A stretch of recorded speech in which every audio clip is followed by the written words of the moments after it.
All right, it feels like May is blooming, so welcome to your May numerology for 2024.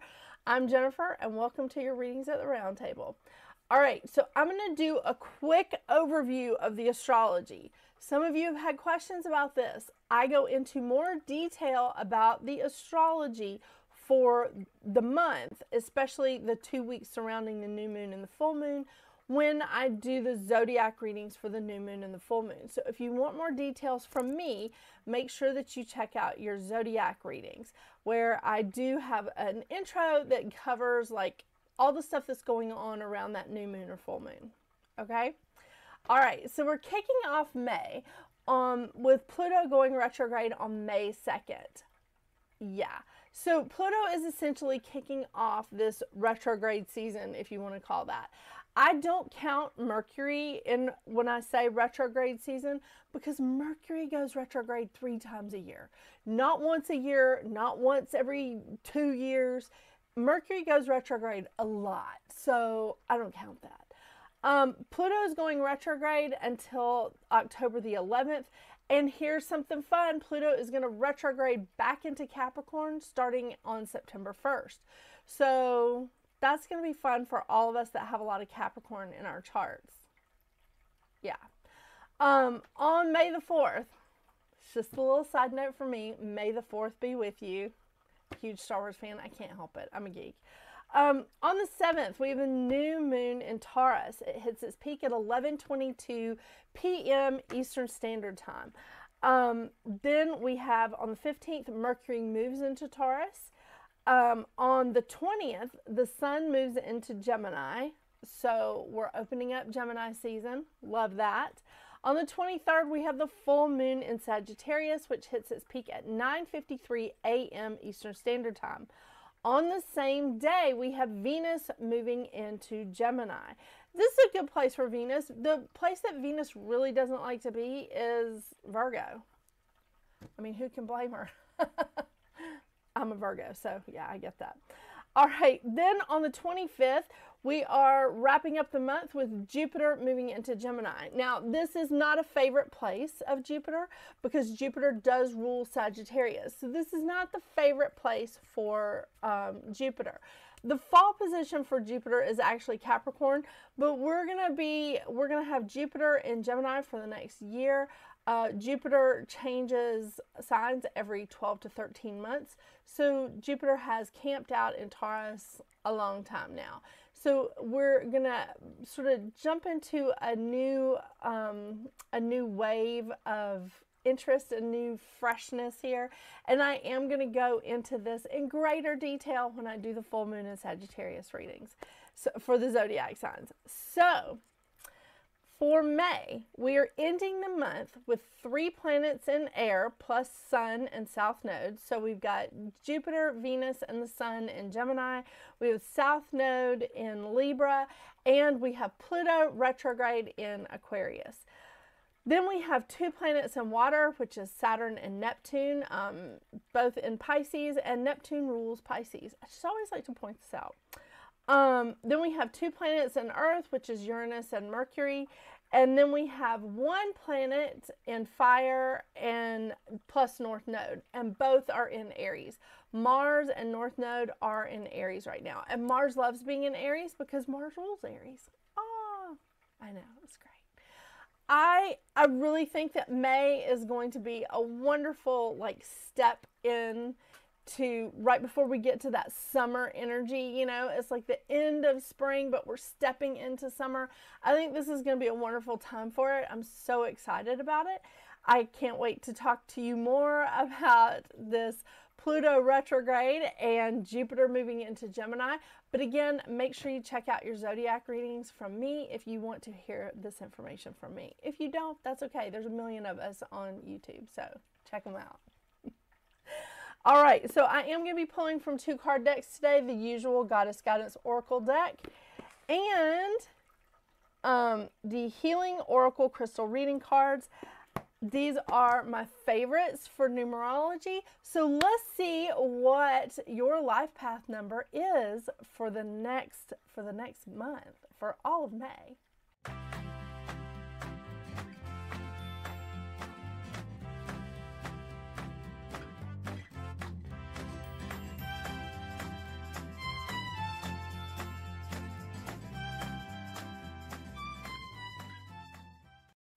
Hello, Life Path 5.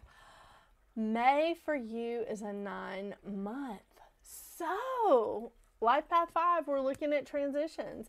And the thing is, I don't feel like this is something that would come as like a hard month for you to work through. I feel like this would not necessarily be easy, but you're so used to changes that because that's who you are, is just changes.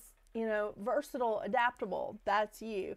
But when you're in a 9-month, we're looking at transitions and releasing and completion. And it's really great because it's more in line with rebirth. And I love it because in order for us to have a new beginning, we have to have an ending of some kind. So this month for you is going to bring in choices. It's going to bring in an opportunity for you to really use a lot of logic. It's a good time for you to clean out the physical and the spiritual clutter. It's a time for you to step into the next phase of your life with courage. That's so on par with who you are. It really is. This is definitely a phase change, though, to help you fulfill your life's purpose. So it's to help keep you on your path. You know, I love this. I love it. It is definitely a philanthropic time. It's a time to be very generous, and it's a completion of a cycle. I mean, it's not necessarily easy for everyone, but I think if anybody can really step into this Life Path 5, it's you. Because for those of us that are like the 4 energy, we're not really good with letting go. We're not good with the transition, but you're so flexible. You are versatile, you're adaptable, you're used to pivotal change. So this is definitely going to be, I think this is going to be a great month for you. I truly do. And having Pluto going retrograde this month, yeah, it's gonna liven things up a little bit. The mantra of the 9 is, I embody the flow of this moment with courage to change. And let me remind you of your mantra, Life Path 5. I am energy, creative action, rejuvenating, dynamic, inspiring, and passionate. Yeah, I think you have the courage to change.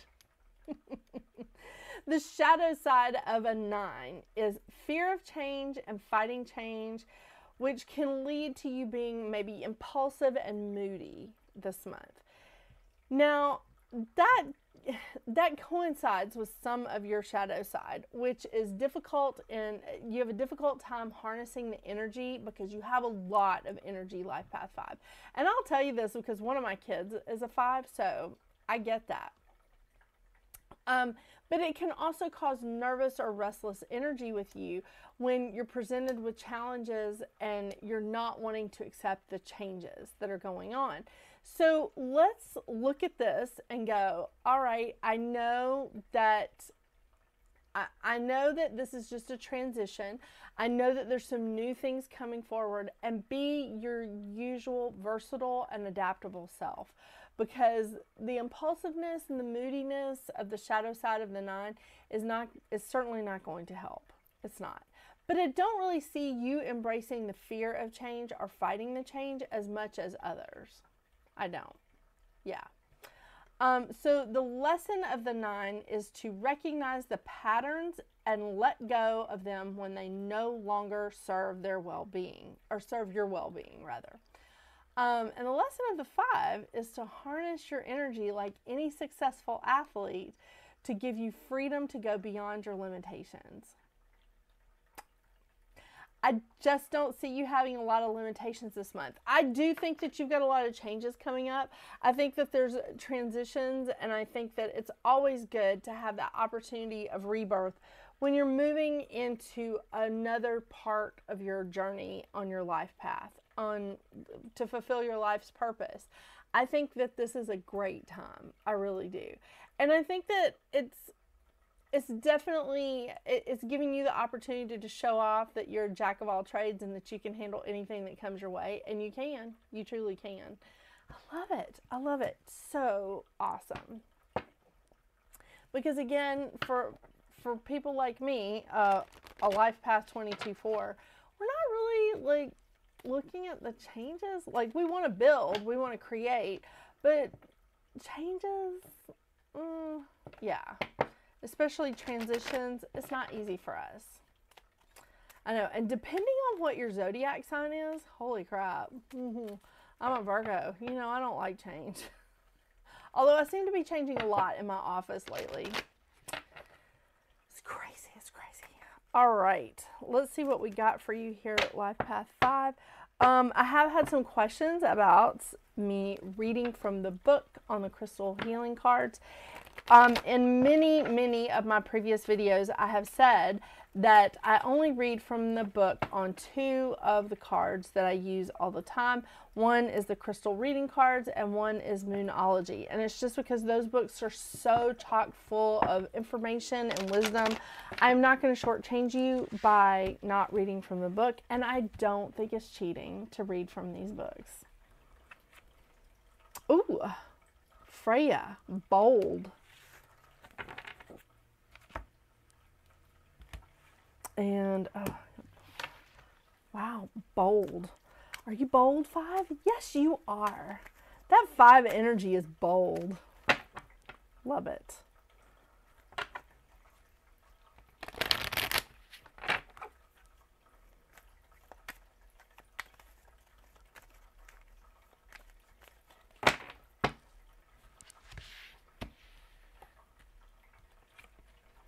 Ooh, hematite. Grounding. I have a hematite right here.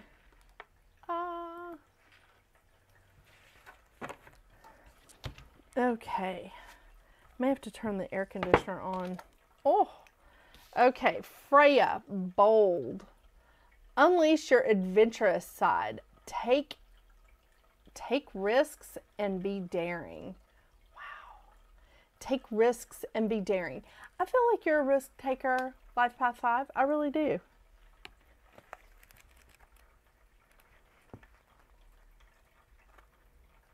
I always feel like when I put the card like right up here, like it's at the wrong angle for me to read it with my glasses or without them. It's just very awkward. Okay, hematite, grounding. Researchers have discovered that the center of the earth is made of hematite, formed in the geometry of the dodecahedron. Being in the presence of this magical crystal naturally assists you to connect deeply to the heart of the planet, grounding your roots and foundations into the earth. The medicine of the hematite assists in detoxing on all levels, mind, body, and spirit, and is the most powerful grounding crystal on the planet. It purifies and cleanses. It cleanses the blood and assists in healing blood disorders. It grounds and connects to the earth, to the center of the earth, enhancing manifestation skills, and encourages gentle healing after a shock or trauma. I gotta tell you, I love this, because I think that with all the changes that you're going through this month, Life Path 5, and I know you're used to changes, but sometimes it's good to get grounded, especially when you're going through a phase change for your life's purpose. It's good to get grounded and just recenter, and I think this is a wonderful, wonderful card for you. Yeah, go get you some hematite. Thank you so much for joining me today, Life Path 5. I hope May is an awesome, awesome month for you. Don't forget to watch your new moon and full moon readings, your zodiac readings here at Readings at the Round Table as well. And I will go into more detail about the astrology of everything in those readings. It's a great day. Thank you again for joining me. And until we see each other again, get out there and make your magic. Bye.